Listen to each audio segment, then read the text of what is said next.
C'est pas les tutos d'une minute qui vont t'apprendre à te maquiller. Je dis ça, je dis rien. Tuto! Première étape, si tu es débutante, tu mets du scotch. Ça va t'aider à avoir la forme désirée et en même temps à être symétrique. On va commencer par la couleur de transition. Tu prends un pinceau estompeur assez large sur le bout pour que ça diffuse bien le fard de façon grossière. Paupières tombantes, tu relâches. Et tu étires. Avec ton scotch, tu n'iras pas trop bas. J'en mets aussi au niveau du coin interne. Ensuite, pour mon deuxième fard, je prends toujours un estompeur, mais cette fois-ci, les poils sont plus resserrés. Mais il est toujours fluffy. Paupières tombantes, tu relâches. Tu tapotes à l'endroit où tu veux appliquer ta couleur, parce qu'il faut qu'on voit le maquillage. Et ensuite, tu vas estomper. Tu serres, tu peux tirer vers l'extérieur. J'en applique aussi au niveau du coin interne. Toujours grossièrement. Tu vas prendre un crayon marron, ça c'est un crayon lèvres, je l'utilise aussi pour les yeux. Et tu vas commencer à intensifier le ras de cils intérieur. Ok, paupières tombantes, toujours la même chose. Il faut monter haut pour qu'on puisse le voir, sinon on ne verra rien. Voilà, tu fais ta petite forme. Tu fais pareil avec ton ras de cils, enfin ton coin externe, pardon. Il n'y a pas besoin que ce soit hyper net, hein. Ça peut être grossier, c'est pas très grave les filles. C'est juste pour donner de l'intensité au fard qu'on va mettre par la suite. Ensuite, tu prends un autre pinceau estompeur, sauf que celui-ci, il a une petite pointe. Donc, il sera plus précis. Et tu viens estomper. Donc, quand on estompe, on veut que ce soit diffus, mais on ne veut pas non plus enlever les démarcations trop, sinon tout est mélangé. Tu vas appliquer le fard. Donc, tu tapotes. Tu tapotes parce qu'on veut de l'intensité, donc tu ne vas pas balayer. Et tu fais pareil au niveau du coin interne.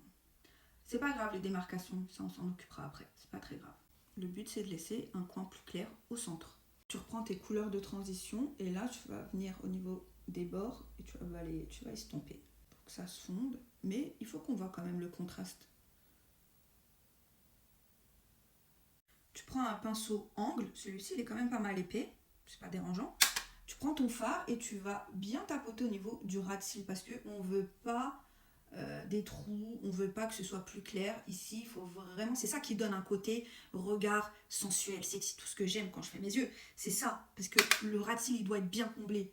Ensuite, on va prendre un stick métallique, donc celui-ci, c'est celui de Sephora, je l'aime beaucoup. On va s'occuper de toute la zone du creux, enfin du centre. Et on remonte pour les paupières tombantes, il faut qu'on le voit. Et là, on va un peu casser les démarcations.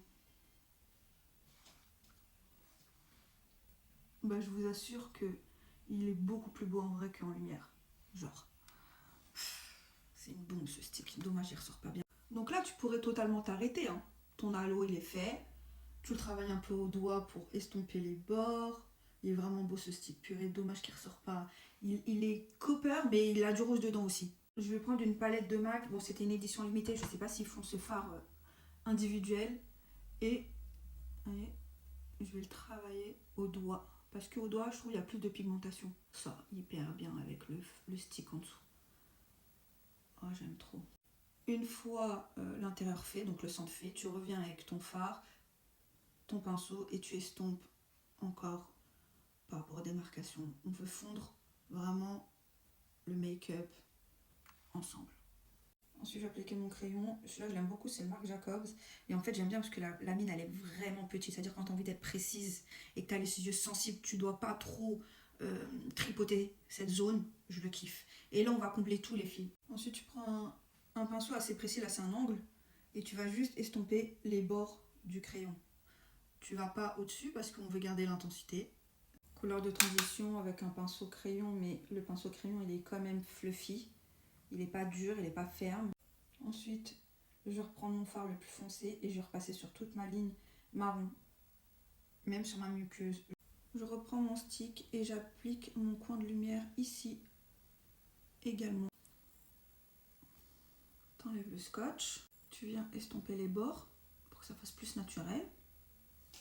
Je vais juste rajouter un petit point de lumière ici. Voilà le résultat final, les filles. Comme je vous ai dit, il faut de la pratique, mais je vous ai donné toutes les clés en main. Tous les produits seront mentionnés, mais en soi, c'est pas ça l'important. Vous pouvez utiliser vos produits, les couleurs que vous voulez. c'est juste l'emplacement, la technique d'estompage et surtout pour les paupières tombantes, le fait de relever bien les fards. Donc voilà les filles,